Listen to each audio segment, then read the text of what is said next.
Pour ne rater aucune de nos vidéos, n'oubliez pas de vous abonner et d'activer la cloche. Bonjour à toutes et à tous et bienvenue sur le Média. Nous sommes le lundi 28 août 2023 et c'est avec plaisir que je vous retrouve sur ce plateau. L'été touche à sa fin et malgré les vacances de chacun ici, le Média vous accompagne pour vous informer au quotidien, notamment avec ce Flash Info. Et la rentrée prochaine se fera à la télé, mais surtout avec vous. Vous le savez, d'ici la fin du mois d'octobre, vous aurez enfin un média d'opposition populaire et indépendant sur le petit écran. Ne loupez pas cette grande étape de l'histoire médiatique en vous inscrivant via le lien disponible en description pour recevoir toutes les informations concernant la grande campagne à venir. Le chantier, comme le défi, est immense.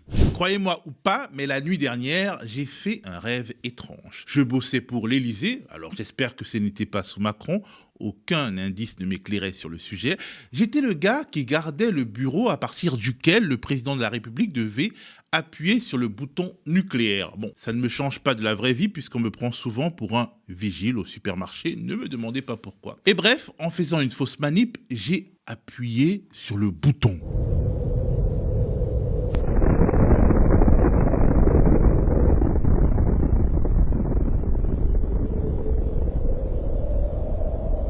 J'ai vitrifié la moitié de l'humanité. Et du coup, je me suis précipité dans les chaînes info et j'ai crié « Abaya, Burkini, couvre-chef » et tout le monde a oublié ce que j'avais fait pour discutailler sur les vêtements des jeunes filles qui menacent la République, voire l'humanité.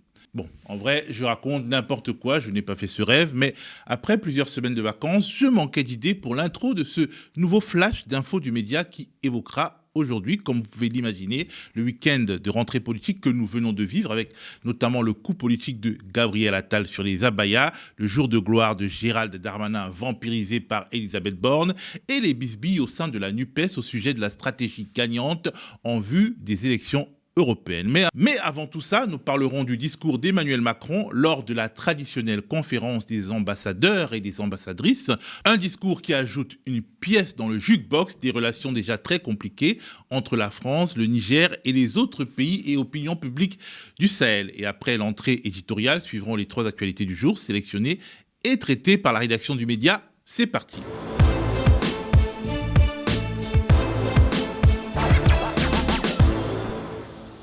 Diplomatie à la fois isolée et jusqu'au boutiste, un président dans le déni et la crise d'autorité. C'est l'impression que laisse l'intervention d'Emmanuel Macron à la conférence des ambassadeurs et des ambassadrices ce matin à l'Élysée.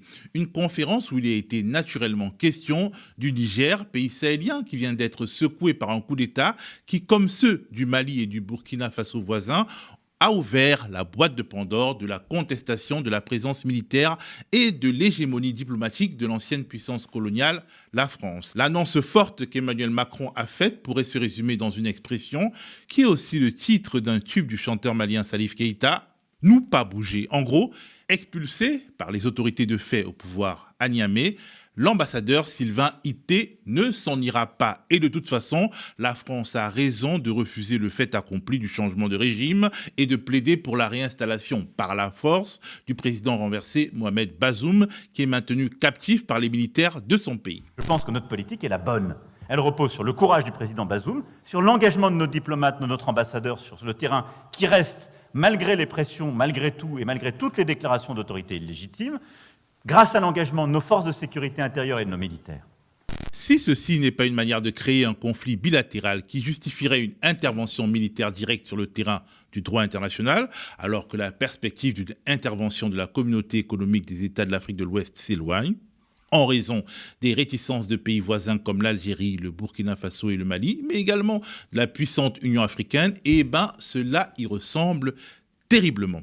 En effet, comment rester dans un pays dont on ne reconnaît pas les autorités de facto et où on maintient une force militaire de 1500 hommes sans entraîner de nouvelles manifestations devant les symboles de l'État français et une montée des tensions ne pouvant déboucher que sur des affrontements.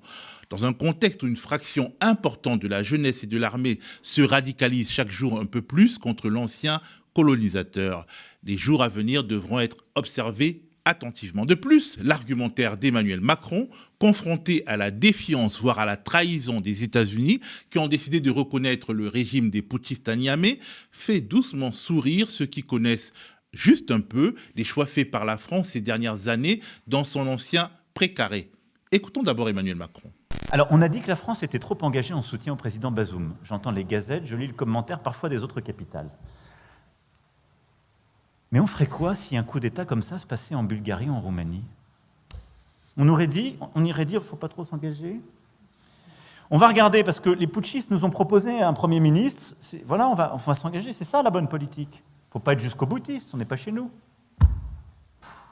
C'est ça ce que veulent faire les autres capitales. Et on voudrait dire que la démocratie est une idée qui est bonne pour l'Afrique, qu'on ne fait pas de double standard. C'est inadmissible. Mais enfin, Monsieur le Président, tout le monde vous a vu adouber et reconnaître le président tchadien Idriss Mahamat Déby, issu d'un putsch perpétré après l'assassinat de son père. Personne ne vous a vu réclamer le retour au pouvoir de l'ancien président burkinabé élu démocratiquement Roch Marc Christian Kaboré ou de l'ancien président malien Ibrahim Boubacar Keïta.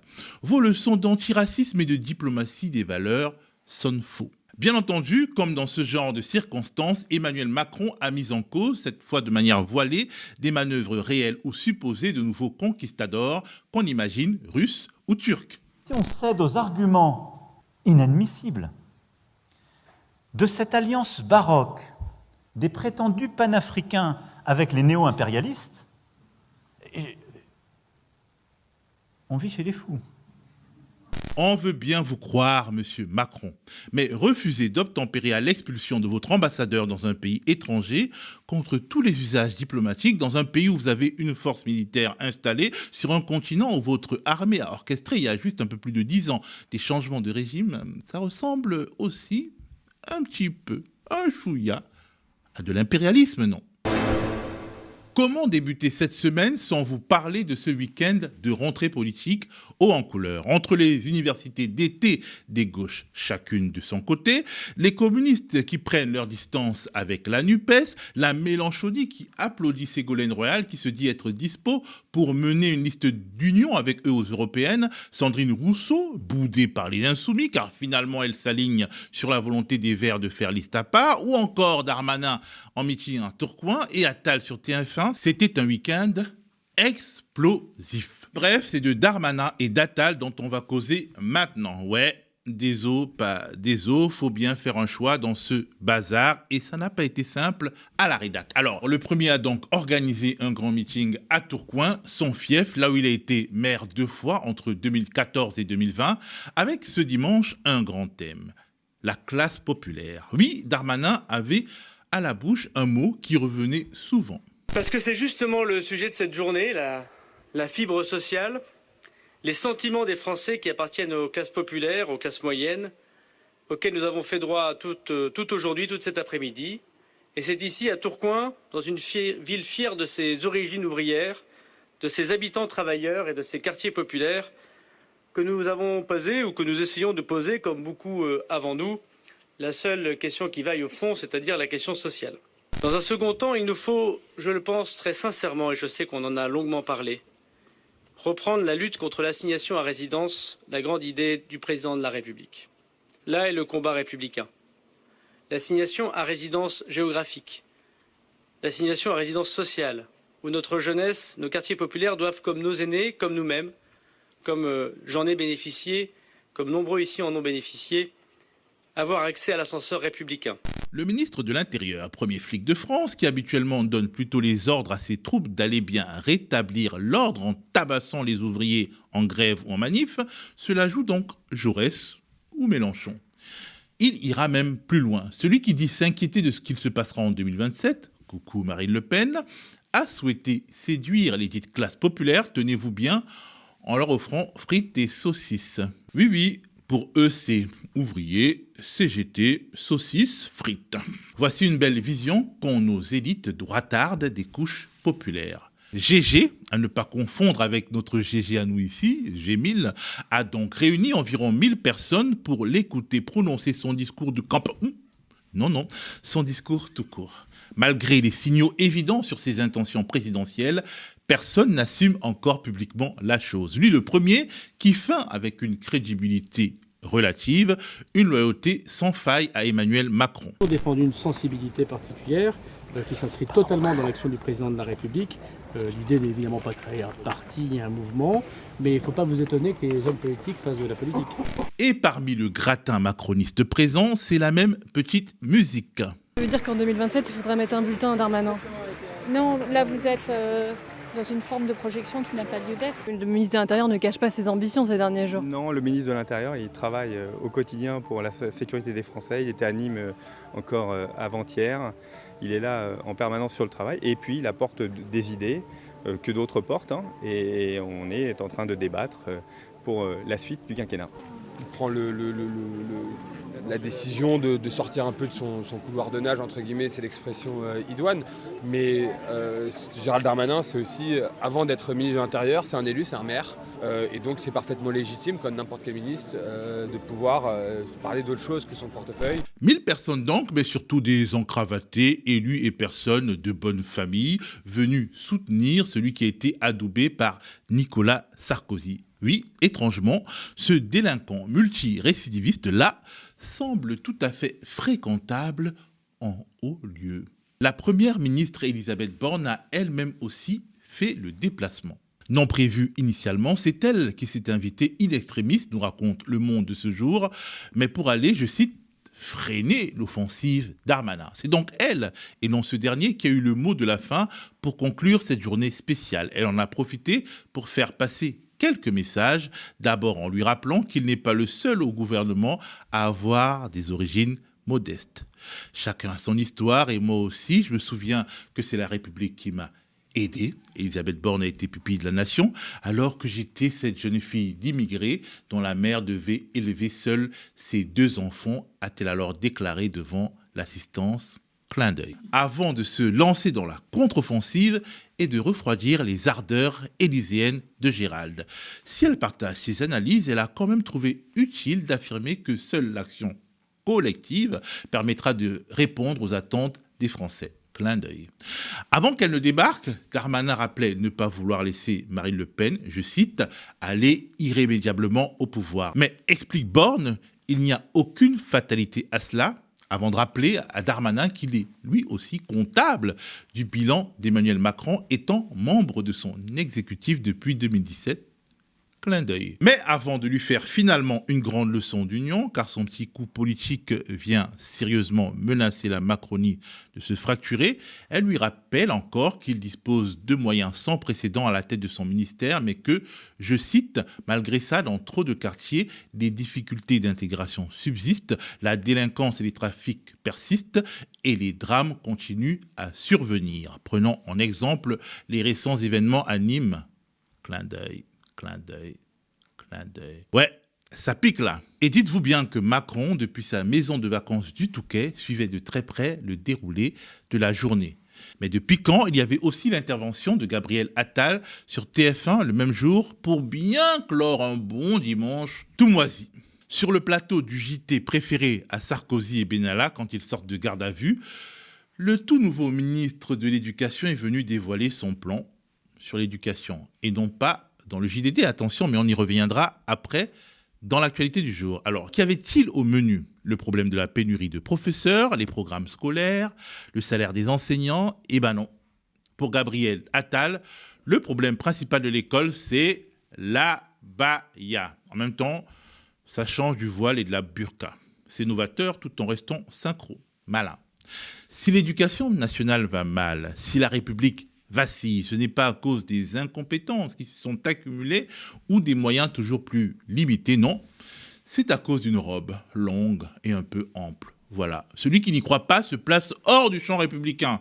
Bouh ! L'école de la République. Boutade à part, oui, il peut y avoir des frottements liés à la question de la religiosité à l'école. Mais qui peut croire qu'interdire est la solution ? Qui peut croire qu'Attal et les autres souhaitent véritablement résoudre un tel problème quand il leur profite tant pour diviser la population ? À côté de ça, il a bien parlé du salaire des profs, avec une promesse, une hausse, je cite, de 125 à 250 € net par mois. Il ne s'agit nullement d'une revalorisation, mais d'un rattrapage par ailleurs jugé insuffisant par rapport à l'inflation. Lui qui pense pouvoir rendre la profession de nouveau attractive, c'est raté. Aussi, France 3 Île-de-France expliquait, pas plus tard que mardi dernier, que les académies de Versailles et de Créteil étaient encore une fois en manque de professeurs titulaires. Évidemment, sont arrivés des vieux poncifs issus de la droite conservatrice. Fallait s'y attendre, je cite Attal, les profs doivent faire des heures sup, plus précisément en acceptant davantage de remplacements, mais aussi les vacances scolaires qui sont trop longues, etc., etc. Bref, rien de nouveau sous le soleil en Macronie. Au contraire, une constante. On nous prend toujours pour des cons. Poursuivons avec l'actualité du jour. Hier, un mois après son retour en kiosque, marqué par une énorme bourde en première page, le JDD, Bolloré, affichait une politique et une promesse d'exclusivité qui venait relégitimer l'hebdomadaire. Gabriel Attal en bras de chemise, dans son bureau, le regard planté dans l'objectif du photographe et dans les colonnes du journal, les révélations des détails concernant la rentrée scolaire qu'il préparerait d'arrache-pied. Après sa collègue Sabrina Agresti-Roubache, proche de Macron, qui avait donné une interview au JDD version Bolloré le 8 août, cet exclu du nouveau ministre de l'Éducation avait beaucoup fait réagir hier dimanche. Sauf que Gabriel Attal n'a jamais rencontré le JDD, affirme aujourd'hui son cabinet à nos confrères de Libération. Le JDD a voulu faire un coup, Gabriel ne les a pas vus, on n'a parlé à aucun de leurs journalistes, ils font un papier à partir du discours qu'il a prononcé au recteur jeudi matin et qui a été envoyé à la presse. Quant à la photo, c'est une photo d'agence qu'ils ont achetée, affirme-t-il au quotidien de centre-gauche. Le JDD a donc monté cette entrevue de toutes pièces pour tromper son monde, violant au passage la déontologie du métier. De cela, Gabriel Attal et son entourage n'ont fait aucune communication officielle, s'accommodant de fait de ce faux papier. Libé précise que seul Sylvain Maillard, président des députés Renaissance, ex-LRM, a réagi dans une réponse sur Twitter. Un message discret qui n'a pas été énormément liké au moment où nous rédigeons ces lignes. Et voilà, c'est la fin de ce bulletin d'infos, un format qui entre dans notre programmation d'été. En attendant la reprise de nos directs à la rentrée, nous continuons à vous proposer des reportages, des enquêtes, des entretiens, plateaux d'analyse et débats, décryptage au quotidien. Comme nous l'avons déjà annoncé, le média va bel et bien débarquer sur le petit écran d'ici la fin octobre. Nous vous invitons à rejoindre la page dédiée à cet événement inédit dans le paysage audiovisuel français sur le site KissKissBankBank. Le lien dans la description ou alors juste ici en cliquant sur YouTube. En attendant, restez connectés aux médias grâce notamment à la diffusion de nos programmes en 24/7 sur YouTube. À bientôt.